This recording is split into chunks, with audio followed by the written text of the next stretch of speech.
तो बेटा अब हम लोग पहुंच चुके हैं क्वेश्चन नंबर 19 पर। अच्छा, ये क्वेश्चन अब तक के हमने जितने भी क्वेश्चंस किए हैं उसके कंपैरिजन में सबसे सिंपल सा क्वेश्चन है, लेकिन इसका जो थर्ड पार्ट है, ये जो थर्ड पार्ट है ये हमें कुछ नया सिखाने वाला है, राइट। तो देखिए क्वेश्चन क्या कहता है। क्वेश्चन कहता है A point traversed half a circle of radius r equals to 160 centimeter during time interval tau equals to 10.0 second. ठीक है, एक पॉइंट है जो किसी सर्कल के सर्कमफरेंस का हाफ डिस्टेंस ट्रैवल करता है 10.0 सेकेंड में, और उस सर्कल का जो रेडियस है वो 160 सेंटीमीटर है। आगे क्या लिखा है भाई? आगे लिखा है calculate the following quantities averaged over that time. Averaged over that time, भाई क्या क्या क्वांटिटी है? पहला क्वांटिटी है द मीन वेलोसिटी। अच्छा, आगे बढ़े हम लोग, इससे पहले थोड़ा इसको समझो क्या कहना चाह रहे हैं ये। हम लोगों ने अब तक जितने भी क्वेश्चंस किए तो उसमें हमने आपको ये समझाया है कि अगर इस बुक में केवल वेलोसिटी लिखा रहे, आगे वेक्टर वगैरह वर्ड ना जुड़ा हो, तो आप इसको स्पीड मान के चलेंगे, और मीन मतलब तो एवरेज होता ही है। तो बेसिकली हमको पहला पार्ट जो है एवरेज स्पीड निकालने के लिए कह रहा है इस टाइम इंटरवल में। ठीक है, इतना क्लियर। दूसरा देखो, दूसरा कहता है the modulus of mean velocity vector. अब देखो यहाँ पे वेक्टर लगा दिया है, इसका मतलब ये हो गया कि हमको एवरेज वेलोसिटी का मैग्नीट्यूड निकालना है। इसमें निकालना है मैग्नीट्यूड ऑफ एवरेज वेलोसिटी। ठीक है, तो वेलोसिटी और स्पीड का थोड़ा सा ये मीनिंग बिल्कुल यहाँ पे क्लियर रखो जब भी तुम इस बुक के क्वेश्चन सॉल्व कर रहे होते हो। तीसरा देखो, जैसा कि हमने कहा कि तीसरा पॉइंट काफ़ी इंपॉर्टेंट है। तो ये कहता है कि आप निकालो मॉडुलस किसका? मीन वेक्टर का। कौन सा मीन वेक्टर? Total acceleration.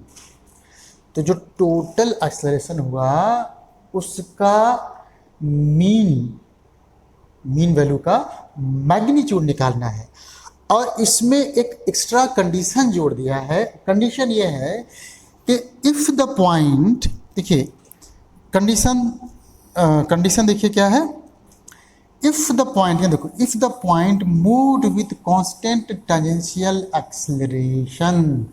और यहीं से मैंने कहा था कि हम लोग कुछ नया सीखने वाले हैं। ये जो थर्ड पॉइंट है बहुत इम्पोर्टेंट है, इसको किसी भी हालत में छोड़ना नहीं है हमको। तो चलो हम करते हैं पहला पार्ट। पहला पार्ट करने के लिए हम क्या करें? चलिए सबसे पहले तो हम पिक्चर बना देते हैं। ये देखिए ए, यही वो हाफ सर्कल है, यही वो हाफ सर्कल है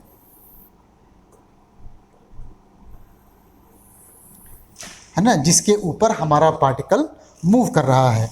कहाँ से स्टार्ट किया?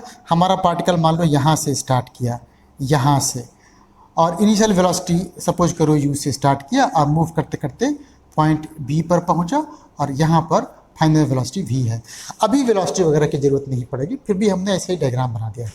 अच्छा बताइए, इसका रेडियस कितना है? रेडियस तो r है, तो यहाँ से यहाँ तक कितना डिस्टेंस चलेगा? डिस्टेंस चलेगा वो चलेगा पाई r के बराबर। और फार्मूला क्या है? Average speed. क्या फार्मूला होता है? ये होता है total distance upon total time taken. Total time taken. अरे भैया टोटल डिस्टेंस तो साफ साफ दिख रहा है, यहाँ से यहाँ तक पाई आर है, अभी हम कह भी चुके हैं। तो ये पाई आर हो गया, और टाइम आपका कहीं रखा है टाउ। तो ये बड़ा आसान था, ये आपका निकल गया। लेकिन ध्यान रखना, जब तुम पाई आर टाउ वगैरह की वैल्यू रखोगे तो रखने के बाद कैलकुलेट करोगे, जो वैल्यू आएगा उसमें यूनिट लिखना है तुमको सेंटीमीटर पर सेकेंड, क्योंकि यहाँ देखो टाइम सेकेंड में है और जो तुम्हारा रेडियस है वो सेंटीमीटर में है यहाँ पर। ठीक है, तो पहला तो भाई इतना इजी था कि आप खुद ही कर लेते। चलिए अब करते हैं पार्ट बी में। पार्ट बी में देखिए, मीन एवरेज वेलोसिटी का क्या निकलना है? मॉडुलस, और उसका मीनिंग हमने लिखा है मैग्नीट्यूड ऑफ एवरेज वेलोसिटी। ठीक, तो मैग्नीट्यूड ऑफ एवरेज वेलोसिटी ऐसे लिखते हैं। इसका क्या होता है, ये होता है एवरेज वेलोसिटी के लिए डिस्प्लेसमेंट अपॉन टाइम इंटरवल का इसका मैग्नीट्यूड। इसको मैं बड़ा आसानी से ऐसे लिख सकता हूँ, ऐसे लिख दिया मैंने, क्योंकि डेल्टा टी तो हमेशा पॉजिटिव रहता है। अच्छा ये बताइए कि ये जो डिस्प्लेसमेंट हुआ वो क्या होता है, वो होता है distance joining the initial to final position of the point. तो यहाँ से यहाँ तक देखो r हो गया, ये भी r हो गया, ये हो गया 2r, और ये टाइम के तो मतलब टाउ दे ही रखा है, तो देखिए ये भी निकल गया हमारे पास। इसका भी यूनिट ऑफ सेंटीमीटर पर सेकेंड लिखेंगे। तो ये दोनों पार्ट्स बहुत ईजी थे, वो मुझे करना भी नहीं चाहिए था, लेकिन ठीक है कंटिन्यूटी के लिए हमने कर दिया। अब हम चलते हैं थर्ड पार्ट पे, जो हमारे लिए ज़्यादा इम्पोर्टेंट है। ठीक है, ये देखिए थर्ड पार्ट के लिए देखिए दोबारा से मार्क कीजिए, मेरा जो पॉइंट है वो कांस्टेंट टेंजेंशियल एक्सेलरेशन से सर्कल के सरकमफ्रेंस पर चल रहा है और आधा सर्कल कवर किया है। ठीक है, निकालना क्या है, हमको निकालना है एवरेज एक्सेलरेशन का मैग्नीट्यूड। तो भाई हमने पिक्चर फिर से बना दिए, ये देखिए सर्कल है, ये बन गया सर्कल, बहुत बढ़िया सर्कल नहीं बनेगा लेकिन फिर भी देखिए बन गया है। अब यहाँ देखो, यहाँ से चलना स्टार्ट हुआ था हमारा पॉइंट ए से, यहाँ पर मान लो इनिशियल वेलोसिटी u, और यहाँ चलते चलते जब यहाँ पहुँचा तो यहाँ पर मान लो वेलोसिटी v, ये वेलोसिटी v सॉरी u और ये वेलोसिटी v। ये हम लोगों ने देख ही रखा है कि ये रेडियस r होता है।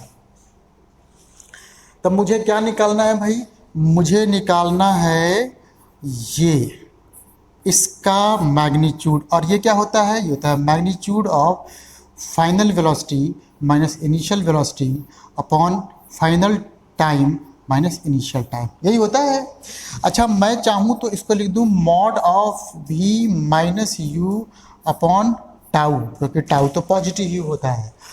अब जरा समझो, अब समझो यहाँ से जो हमने कहा था कि नई बात है वो देखिए कैसे निकालता हूँ मैं। मेरा एक्सेलरेशन किधर की तरफ होगा, देखो मेरा एक्सेलरेशन इस डायरेक्शन में होगा, है ना, टेंजेंशियल एक्सेलरेशन। मतलब कि अब चूंकि हम लोग जानते हैं कि पार्टिकल जिस पाथ पर मूव करता है उस पाथ के टेंजेंट के अलॉन्ग उसकी वेलोसिटी का भी डायरेक्शन होता है, और यहाँ टेंजेंशियल एक्सेलरेशन का डायरेक्शन वही है, तो मतलब इन दोनों का डायरेक्शन सेम हो गया।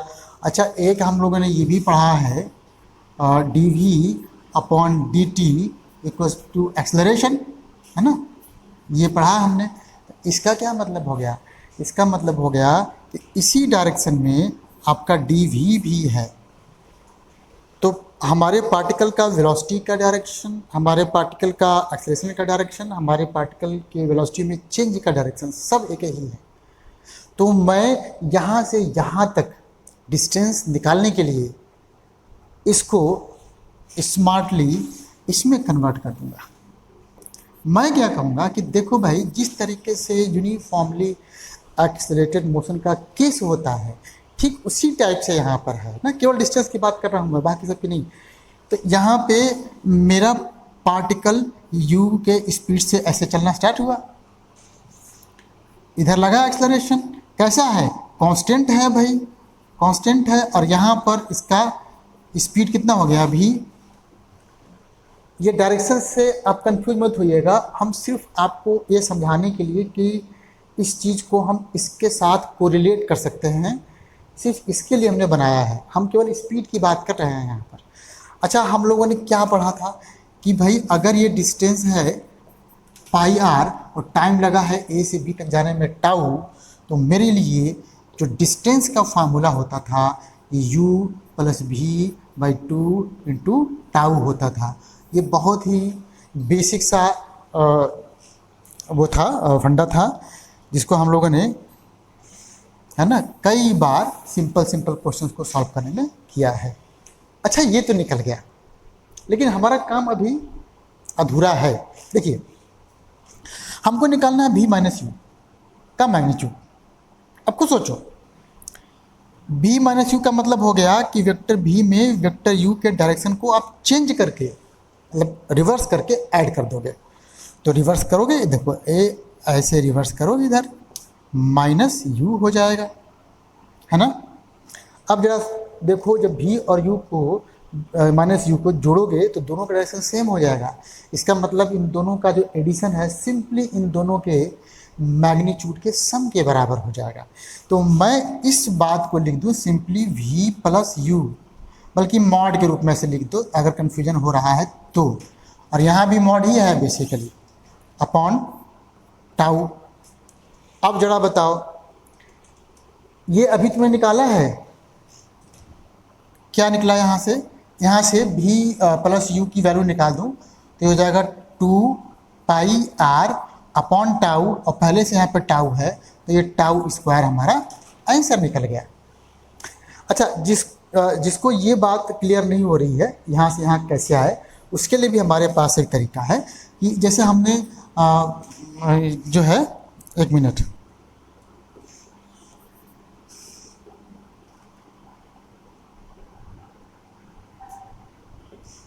है ना, v माइनस यू का मैग्नीट्यूड निकालना था।